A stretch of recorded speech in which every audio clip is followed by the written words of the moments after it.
Have you ever wondered why these massive global companies, with all their money and proven products, so often crash and burn in the world's fastest growing markets? It's a huge paradox, one that's kept executives up at night for decades. We're going to break down exactly why it happens and lay out the playbook for how you can actually win. This quote from Coca-Cola's legendary CEO, Roberto Goizueta, really just nails it, doesn't it? It's not about cutting costs in the short term. It's all about having a relentless focus on creating value for the long haul. This is the exact mindset that separates the winners from the losers. So hang on to that idea as we dive in. So here it is, the billion-dollar question. I mean, think about it. You've got these global titans, seemingly endless cash, products that sell everywhere else, and yet they step into these incredibly promising markets and they just fall flat on their face. What is going on here? Let's get into it. Look, the problem isn't just one single bad decision. It's this slow, grinding, vicious cycle of failure. And it almost always starts with a fundamental disconnect between the folks at headquarters and the team that's actually on the ground. And this cycle, I bet it sounds painfully familiar to a lot of you. It all kicks off with some good news, some exciting early sales. Headquarters gets all fired up and starts demanding market dominance. The local manager says, "Awesome, I'm on it, but I'm going to need more resources to scale this thing." And then comes that classic line from the CEO, "Show me more growth first." And right there, that's the trap. It's a total chicken and egg problem that just strangles growth before it can even get started. So what's really driving this cycle? Well, it boils down to a few classic mistakes. A lack of real, genuine commitment from senior leadership. A crippling obsession with next quarter's profits instead of next decade's growth. A complete misunderstanding of what local customers actually want and need.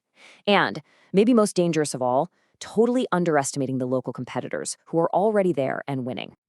So, how in the world do you break out of this?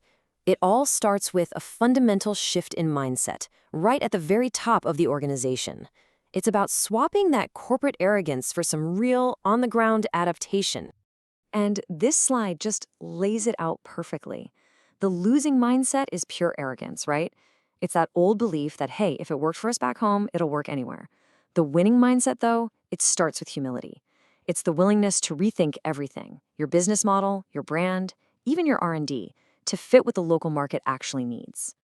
Okay, so once you have that mindset shift, it leads to a totally new playbook. And we're not talking about small adjustments here. We're talking about bold, strategic decisions that have to be led from the C-suite.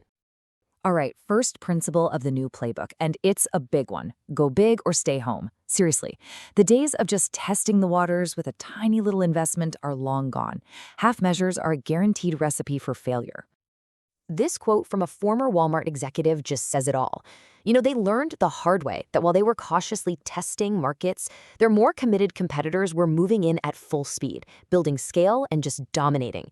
If you're going to go in, you have to go in with enough mass to make a real impact right from day one. And this slide right here shows you exactly why this is so critical.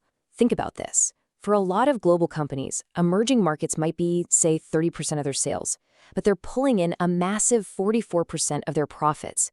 The margins are often way better because the competition, while it's definitely growing, isn't quite at that cutthroat level you see in developed markets. The prize for committing is absolutely huge. The second big strategic principle is all about patience. You have got to play the long game. These markets are volatile. You're going to see economic crises, currency swings, political drama.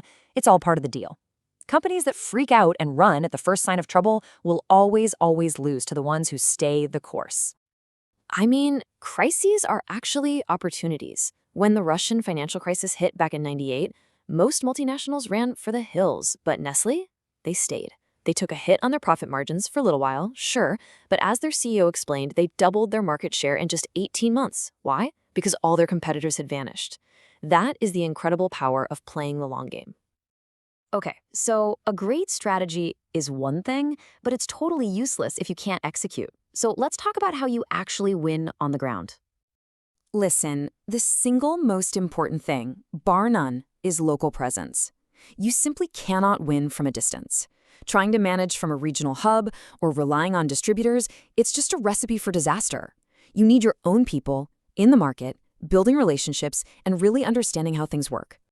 I love this quote from an executive on the ground. While his competitors were trying to manage things over email, his team was right there, building trust and winning deals. In so many of these markets, personal relationships are the whole ballgame, and you can only build those face to face. And once you've got that team on the ground, for heaven's sake, empower them. Micromanaging from thousands of miles away is the fastest way to kill any chance of success. The people who are closest to the customer know best. Winning companies give their local managers the freedom to make the right calls for the local market. All right, this next concept is absolutely key. It's called stripped-down innovation. And this isn't just about selling a cheaper version of your fancy Western product. No, this is about fundamentally re-engineering products from the ground up to meet the needs and the wallets of the middle and lower market segments. It's about designing for them, not just selling to them. And this is a whole strategy, not just about making things cheaper. It means building your R&D centers in the markets you want to win. It means sourcing your materials and producing locally to keep costs down. And you know what? Sometimes the absolute smartest move is to just go out and buy a local company that has already cracked the code. All right, let's pull all these threads together. At the end of the day, winning in emerging markets isn't about setting up some temporary little outpost. It's about building a lasting legacy. And believe me, the urgency to get this right has never, ever been greater. You know, for decades, the big global companies only ever worried about each other. Well, that whole game has changed. Today, your most dangerous competitor isn't another giant from across the ocean. It's the local champion you've probably never even heard of. They're faster, they know the market better, and they are hungry. And this threat, man, it has evolved at lightning speed. Back in the 90s, local players were barely a blip on the radar. Today, they absolutely dominate huge chunks of their home markets. And tomorrow, they're coming for your customers in your own backyard. This isn't just about winning abroad anymore. It's about defending your home turf. So it all boils down to this one final question. Are you building a business designed to last for generations, or are you just dipping a toe in the water? The choice you make won't just decide if you succeed in new markets, it will decide if you're even a global leader a decade from now.